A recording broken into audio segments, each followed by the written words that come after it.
Pat, the takeaway on this is that what we're going to try and do is give you practical experiences and walk you through the steps of kind of how to handle this world of change that we're in right now. And the key things that we're going to cover today is that I will tell you the story that set me on this journey of why businesses were failing. And Pat and myself spent some time doing this, but we're also going to talk about the new speed of business that we're all struggling with is that things are moving so fast. And then the real meat of what we're going to talk about is that how can you make it a competitive advantage? How do you take advantage of what a great time it is to be an entrepreneur like no other time in history? Give you some key takeaways, and then we're going to leave some time at the end to ask some questions, and we'll help guide and answer and provide help where we can. And so with that, let me tell you the vision and why Pat and myself we came together, because we had this whole idea of how do we change the odds for business owners? How do we give business owners, because this is my sixth startup, and like I said, and Pat and myself have had some very high, great successes, had some failures too. And how do we change the odds to give business owners a greater chance to survive and thrive? So that was the whole mission and purpose of what we came together to do. And here's the thing that I always like to ask everybody, and that how many business lessons have you learned the hard way? And just if you could go back in time and stop yourself from going, hey, don't do that. How much time and money would it save? And really, why do we keep making the same mistakes? And I'll toss over to Pat to just give a couple examples of her experiences as well. I think one of the things that you often see is when you're that comes to my mind is in sales. When you have sales representative, what I found is everybody made the same mistakes.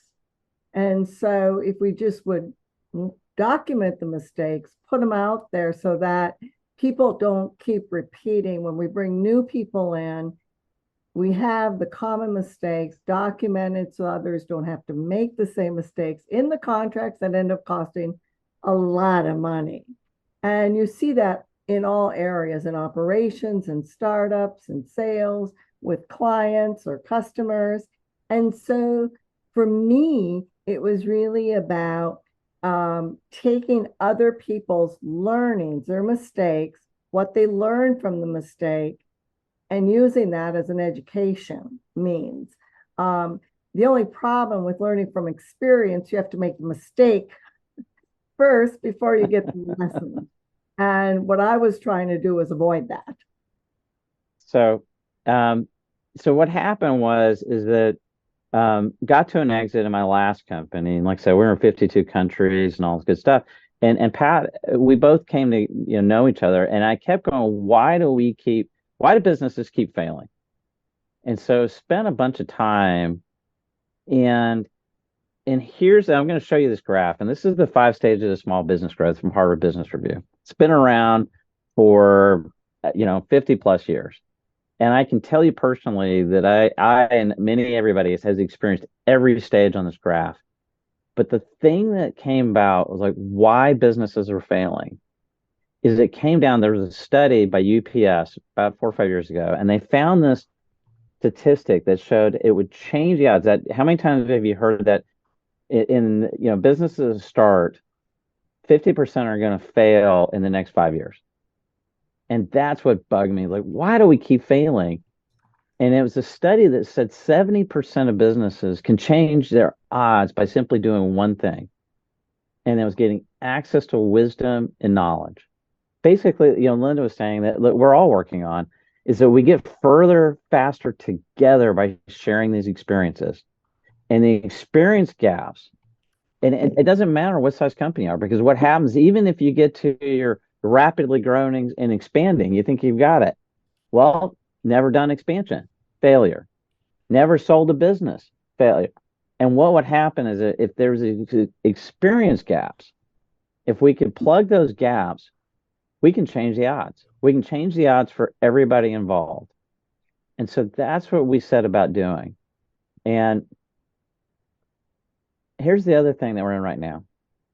we're in this AI era, and it's hit us so hard and so fast that, and everything they're saying, this is a transformative time. This is not a time where this is going to be fat and it's going to go away. It is going to have massive disruption for business. And everybody's kind of scared and worried right now. They're, hey, is it going to take my job? What's it going to do to my company? But here's the thing about that is that we better be ready for change, because everything that we're seeing is that the next 10 years will bring about more change than we've previously seen in the last 100 years. And I know that seems a little, inflated, and you're hearing all this stuff. And there's some things in AI, but they're moving so fast that it's beginning to disrupt industries. We're starting to see Intuit laid off 10% of its workforce because they said specifically, CEO didn't do a good job in this, but literally said it was because of AI. And I work in the education system, and it's going to have profound effects on the next generation of kids. So the only reason I bring that up is on that graph where we talked about the complexity of business and time, where we all used to have the time to learn and learn the hard way. Well, we don't have time anymore, because if you don't learn to adapt in this new world, um, it's going to cause massive change.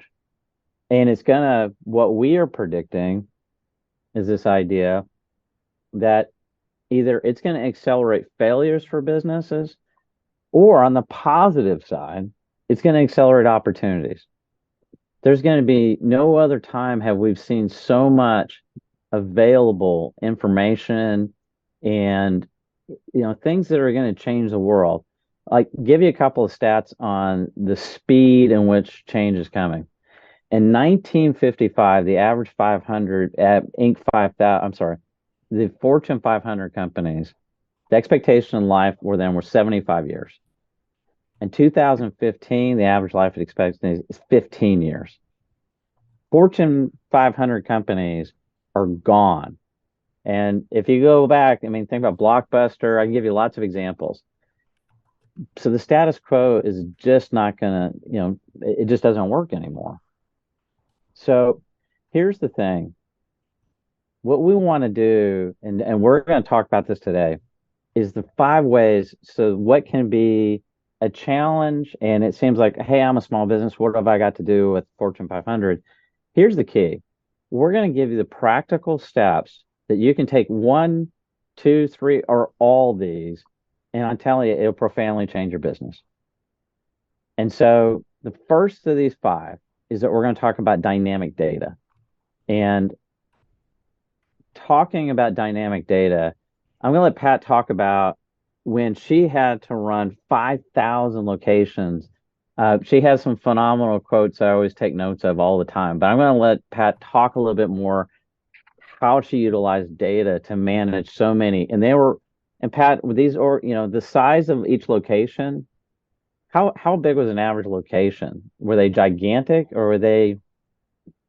If you think of a franchise operation or a branch or that, you're probably talking around maybe the anywhere from 13 to $25 million in revenue customers. And I think one of the things without data, and from a personal perspective, I was always reacting emotionally to the financial reports every month, right? Like a terrible month or a good month or yay, or what in the heck happened. And what data did is it smoothed out the emotional element when I could look at run charts and say, gee, we always have a bad July, right? It's seasonal. And so you end up taking the emotion out of it, and you are able to predict going into the future. But I think one of the things, especially when I implemented Six Sigma in our 14 operating companies, most leaders feel like they know what the problem is. I think I know myself, well, this is the issue. But you know what? if you don't really get at the root of defining what the problem really is, you're basically wasting time and resources going after something that isn't the root cause of the problem. And data really informs us as to being able to, if you will, peel the onion back to look at the underpinnings of your business model to really ascertain what the issue is and connecting the data to action. For example, we like to think all customers are created equal, right? But when you look at your size of the customer, the profitability per customers, you usually see that 20% of the clients are producing 80% of the revenue and profit. And so what happens is, how do we build process around that 20% that are delivering 80% of the profit and revenue of our organizations? And it could be having a special telephone number. When they call, everybody knows, they're part of that group. And it allows us to take data. And of course, I worked for ServiceMaster for 25 years. Our first objective was to honor God in all we do, right? And but the common statement was, in God we trust, everybody else bring data. So that we were able to truly take the emotion out and look at the data from a multitude of angles to really get at what's happening in our business and the business model that we're leading. Well, and the key thing today versus 5, 10 years ago, some of the things that we're trying to accomplish in this new environment couldn't be done 5 or 10 years ago because everything was sitting on desktops. But fast forward, and if everybody remembers, for as old timers on the call, 10 years ago you had QuickBooks Desktop, and it dominated the small medium-sized business. Well, today, and everybody talked about, I don't want to put my data in the cloud. I don't want to. Everybody was cautious. It's the opposite now. That if you don't have your business systems in the cloud, you're in the minority. But the key the exciting part of that is now we can connect to this data, and now you can get to the data. So what I would say, it's much, much easier now to get and connect to your data than it's ever been. And I mean every system. There are so many connectors get to the data. You don't have to live in that Excel hell that I've lived in, everybody else does. Because I get frustrated and I go put it in Excel. And so that's step one of this journey. If you don't do anything, again, this building block, if you don't do anything, but if you just start connecting your data, you can get to stuff faster because time is what you don't have enough of as a business owner. And so the second thing is, now, let's say now you connect that data, and you could be, 2 or 3 different systems, you get the data out. And here's the thing, the big thing that I would probably say, if you don't, if you fall asleep the rest of the presentation, this is the key takeaway that I would say, is that this is what we call in term codifying wisdom or codified wisdom. And what it talks about is this idea, again, better together. We'll get further faster together than having to learn the lessons individually by ourselves. And what that also does is it upskills your team. You can avoid making the same mistakes. You can basically navigate around not having to repeat the same dumb mistakes that I've made and everybody else has. And so that was the vision we talked about.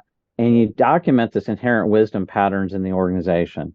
Now, how this came about, I'll let Pat tell the story of at ServiceMasters, how they kind of turbocharged their sales teams with this concept of codifying wisdom.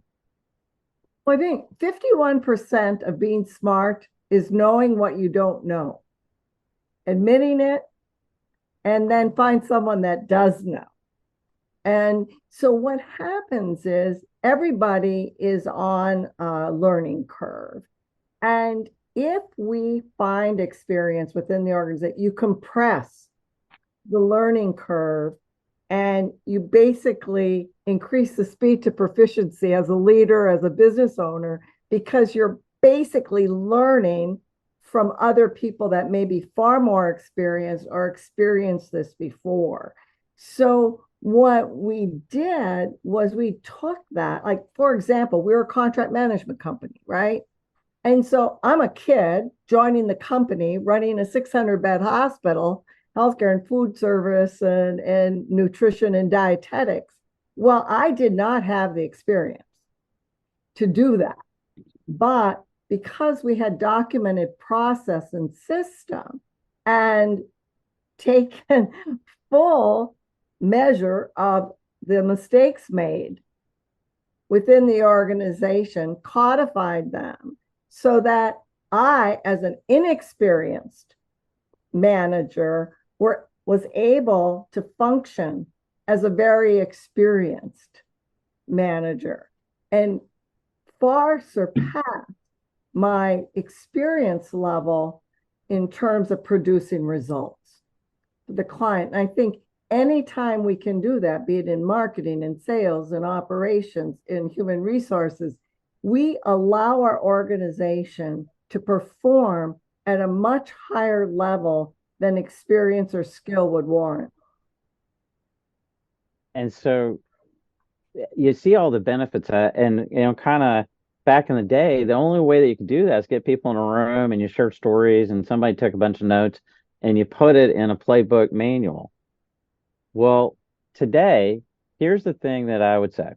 Okay. And this has been the last 4.5 years of testing out this theory that business owners are all trying to ask and answer the same questions. And remember, I've been working in data for 20 years.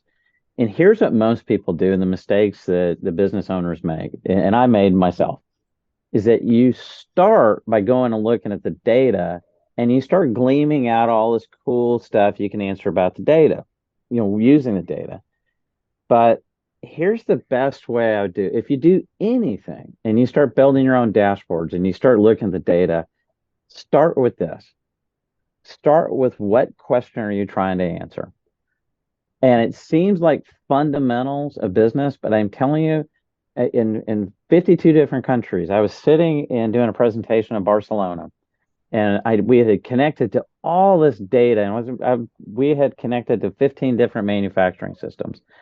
And what happened was in that audience of business owners, they didn't care about the data. What they cared about was I showed examples of how they could answer questions about their business. And I don't mean answering questions like these highly, what I call consultant speak. It was simple questions like, do I have enough cash in the business?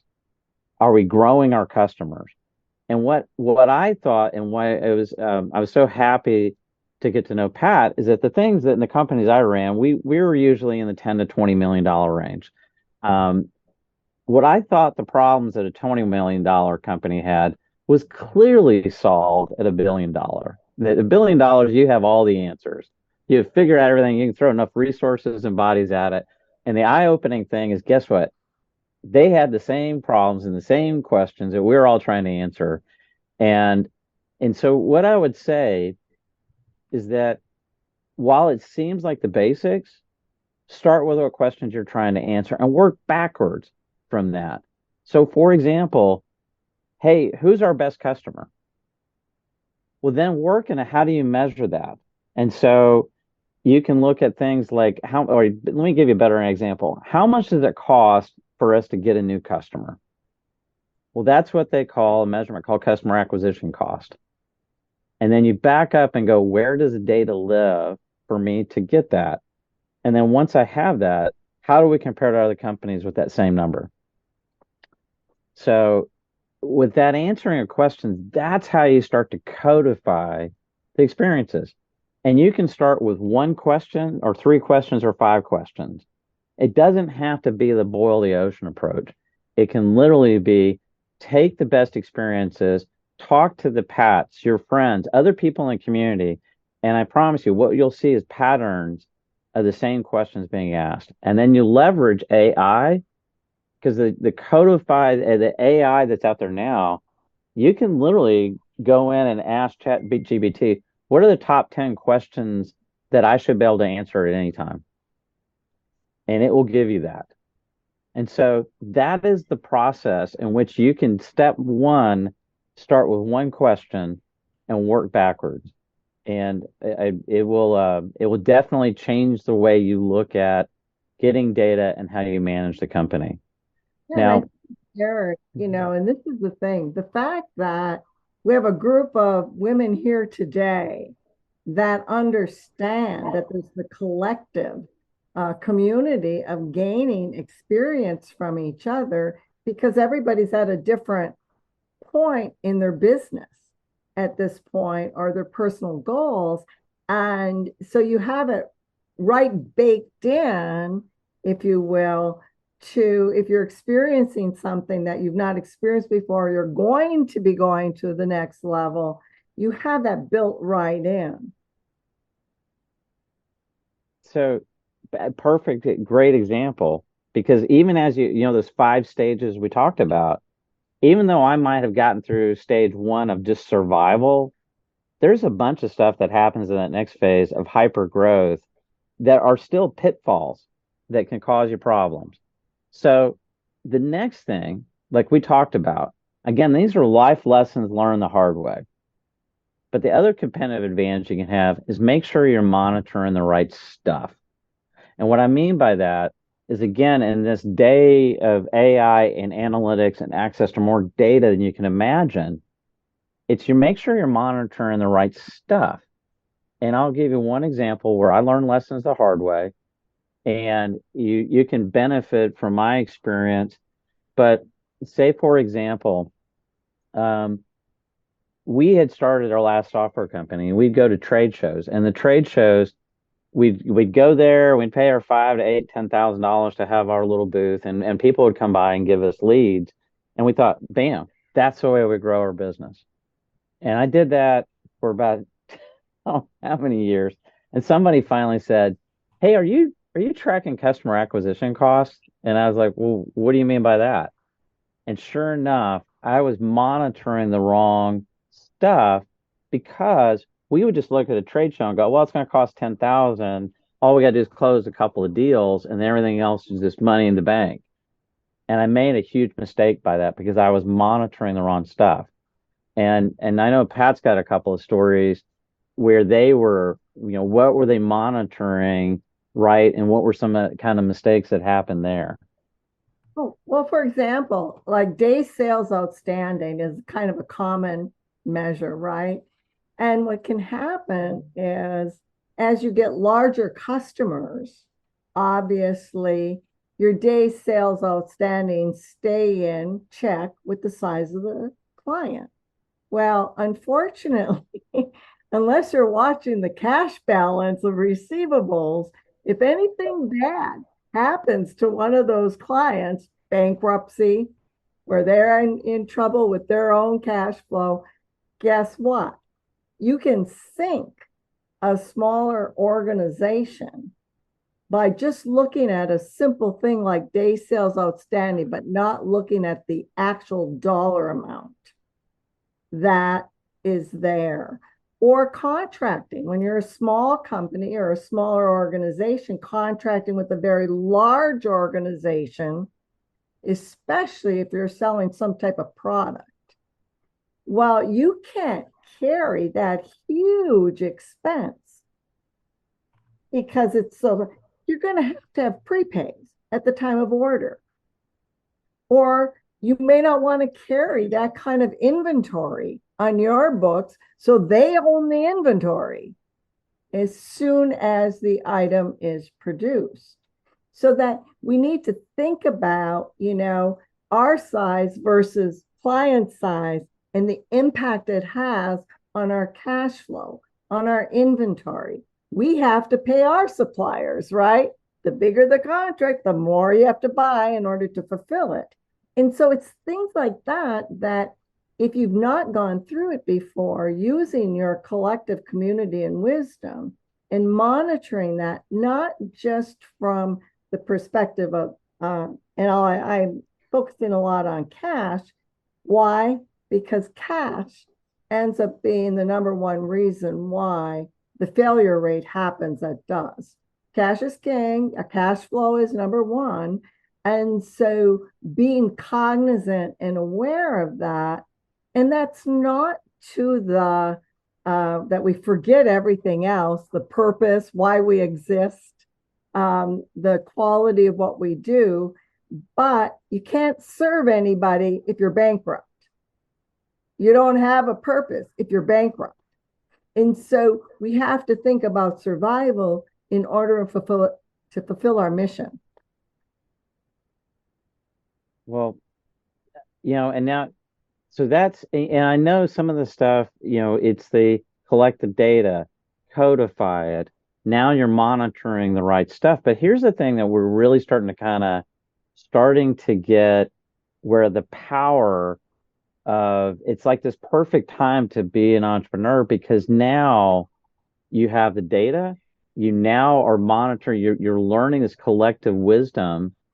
But now I can tell you that machine learning can sift through that data and can begin predicting and identifying trends like you've never seen before. Because I don't know about you, but half the time I'd go and I'd listen to this presentation and there'd be a book I could go read and I'd be all excited about reading the book and and no knock on the people who write great books, anything like that. Because I get so excited. I go read the book and I bring it back to the team the next Monday and go, we're going to go implement this. And by 11 o'clock that day, I'd say, I got a problem with a customer. Hey, this vendor didn't get paid. And just life gets in the way. But now we're in this era that you can have these systems running behind the scenes and watching your back. It can pull this data in and begin to identify areas that you and me and even expensive analysts can't find. And yeah, I promise you today you can use these practical tools where you can literally ask the AI, ChatGPT, Gemini. There's about 4 or 5 of them starting to lead, but you can begin to predict trends and respond, and that will give you such a competitive advantage over your competition who's not staying on track of this, because now you can respond faster to these patterns and trends. Again, you're leveraging the collective wisdom of the whole community. You're now asking and monitoring the right stuff. And on this monitoring, it can now look and say, hey, based on what you have now, let's predict where you're going, like a GPS, and tell you, hey, we better course correct because we got some problems up ahead. And I know, again, Pat's got some, you had ability to have some of the world renowned people on benchmarking and mega trends. And I know that you could probably, share a couple of stories that you had in that space of how you were leveraging the ability to predict, and it gave you guys a competitive advantage. Well, I think, with anything, to every negative trend, there's a positive underpinning that you can always use to the benefit of your business, right? So when we were doing strategic planning, I was working with these world-renowned economists and futurists and you could see very easily that they were predicting that we would go into recession, kind of like the first year of our strategic plan. Well, when we were in consumer and institutional management, and so that would you look at it and say, well, that's really negative. People are going to have less out of pocket to outsource, right? Money to outsource. Well, one of the things that happens usually when the economy takes a shift downward, your availability to hire great people improves. And so we knew strategically that if the recession did happen, it would be an opportunity for us to really look through the organization and say, how do we upskill? How do we upskill our company at this time?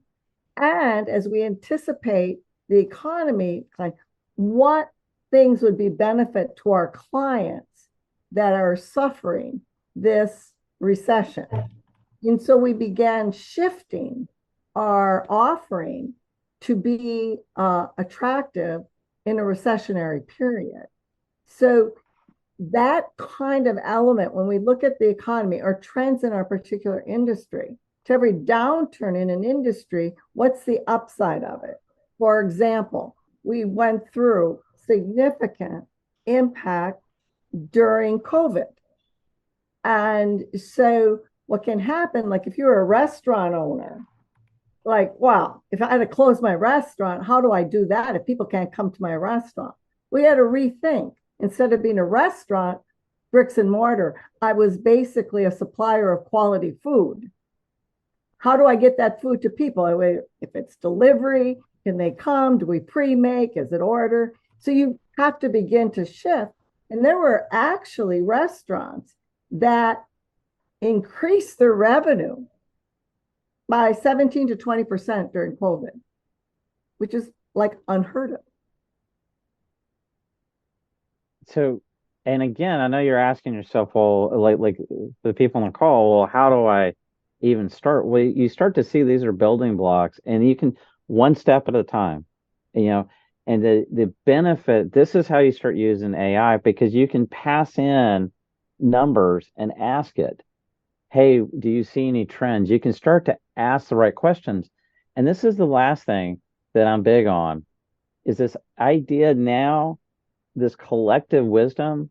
Because my big thing is that we can talk all consulting speak and all that stuff, but really when somebody tells me, hey, you're getting low on cash, or your day sales outstanding is big, okay, great, what do I do about it? Because you can tell me I'm about to run out of gas, that's fine, I can see that, but what can I do to change the odds? And so now what's happening is that you can compile all this information, and it can sift through. So you take practical experience of the community and you combine it with this constant learning AI. And now you can ask it, hey, what does my day sales outstanding? It's starting to, and I'm using terms like that. And what's day sales outstanding? That's how long my customers are taking to pay me, in simple terms. And but now it can be, what do I do if you can ask the right question? Because you hear all these fancy terms in AI about prompting and prompt engineering and all that. Well, the key thing here, the difference between intelligence and wisdom, is a good friend of mine had suggested that, you know, intelligence and wisdom is the fact that this is that it's not, intelligence, you can ask the systems any question you want. The wisdom is knowing which questions to ask. And also, knowing to ask questions you didn't even know to ask. And so that's where you can start to leverage this new kind of smart guidance. And so, at the end of this also, it will help your advisors. It will help your team members, because now it will narrow down potential issues that you have, and it will literally give your advisors now, hey, here are the three things we should be looking at. Here's what I suggest, versus just starting from scratch and having to sift through all the data. And so that is kind of the last step in that process. So, I guess, in the interest of time, we'll, let me skip through. So in summary, these are the 5 steps that you can take to really start harnessing competitive advantages, move faster, save time, make your staff more productive, make yourself more productive, and also identify things before your competition knows, so you can be ahead of the game. And now, instead of getting that kind of generic guidance, like when you go to the doctor, you can get personalized guidance that are specific to your company and your situations. And selfishly, we have built a system to help you do that. If you guys are interested, I'm going to keep it short and sweet on this one. We have combined this collective wisdom and codified it into a system. So if you'd like to learn more about that, please feel free to contact me or Pat after this call, and we can talk about how this system is continually learning and helping you in your business. And so let me skip through a couple of things. And this is an example of a partner of ours who, she started her business and she's beginning to use it to help her differentiate and grow her business. And she's a great partner. She's starting to see some real success and just started her business 2 or 3 years ago. Her name's Rochelle O'Brien.